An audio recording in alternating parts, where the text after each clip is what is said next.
오두막 이야기 111번째 이야기 5번의 책 두고 막 읽어주는 목사입니다.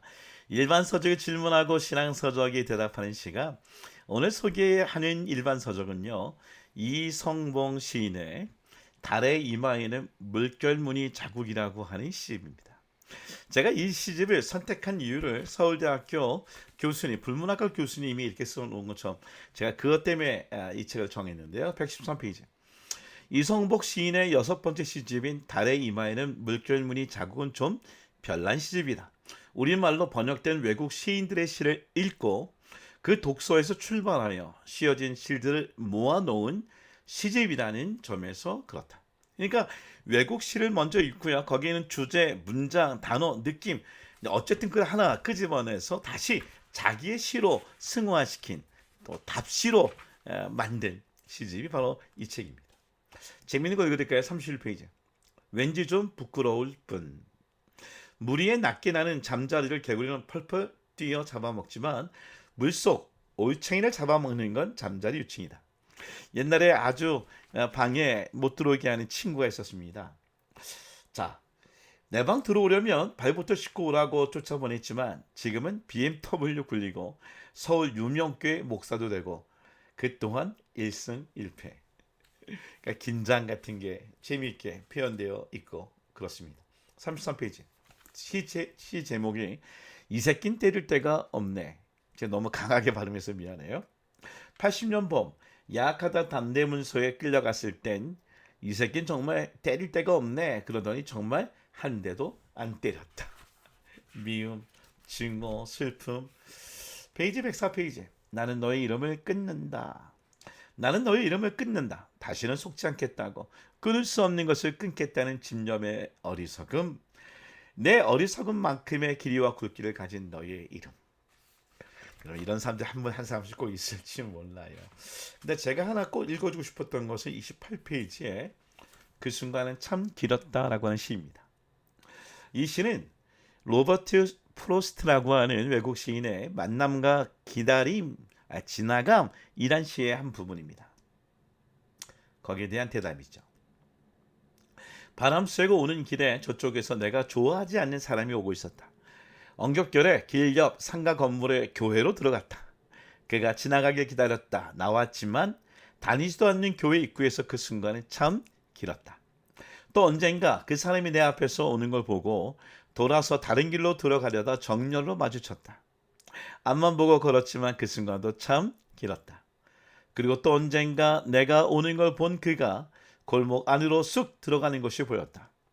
내가 지나가길 기다리고 있을 그 어두운 골목길을 지나치면서 그 순간은 한참 더 길었다.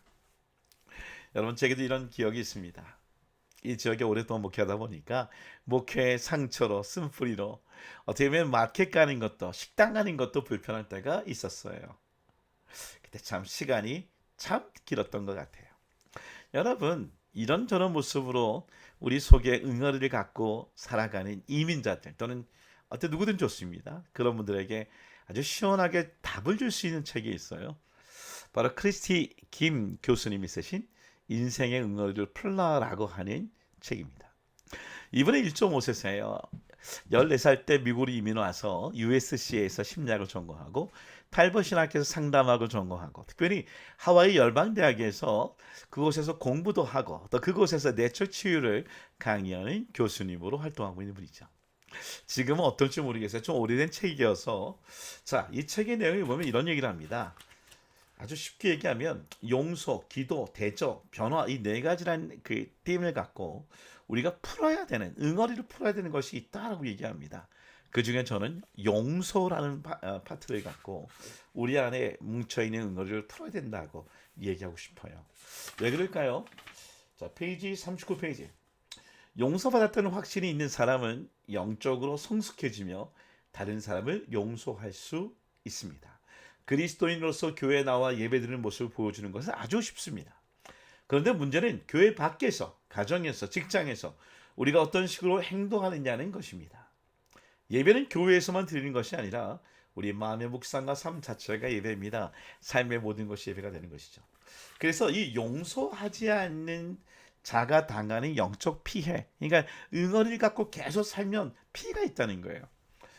여기 제가 시간이 없어서 읽지 못하고 제가 페이스북에 좀 정리해서 보시면 좋을 것 같아요. 그 중에 두 가지만 읽어드릴게요.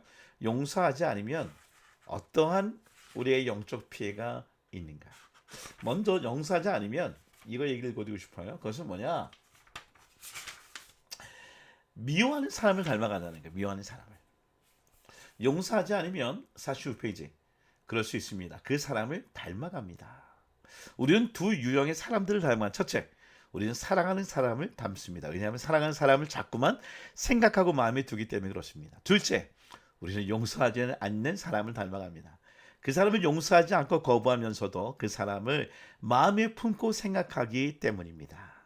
와, 그 사람의 못된 젊음을 닮아가는 것. 성경에서 예수를 바라보라라고 했습니다. 그래야 예수님을 닮아가기 때문에 그렇습니다. 내 안에 용서하지 못한 삶이 응어리지면 그 사람을 바라보게 된다는 거예요. 이 얼마나 큰 영적 피해입니까? 자, 하나 더 얘기할까요? 6번째 건데요.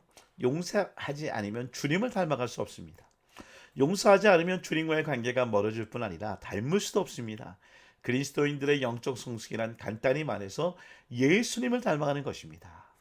예수님을 닮아가지 못하는 이 응어리 해결하면 좋을 것 같아요. 자, 그럼 용서란 무엇인가? 어떻게 해야 되는 건가? 세 가지인데요. 첫째, 64페이지.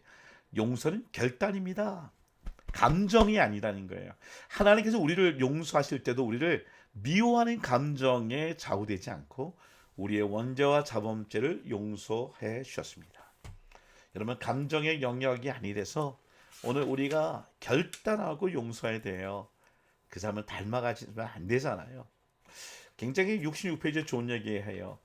내가 이제 결단하고 나서 이 고백은 위선이나 가식이 아니라 순종이라는 걸 믿어야 돼요. 내가 용서했다고 하지만 이건 가식이 아닐까? 왜냐하면 순종이 제사보다 낫기 때문에.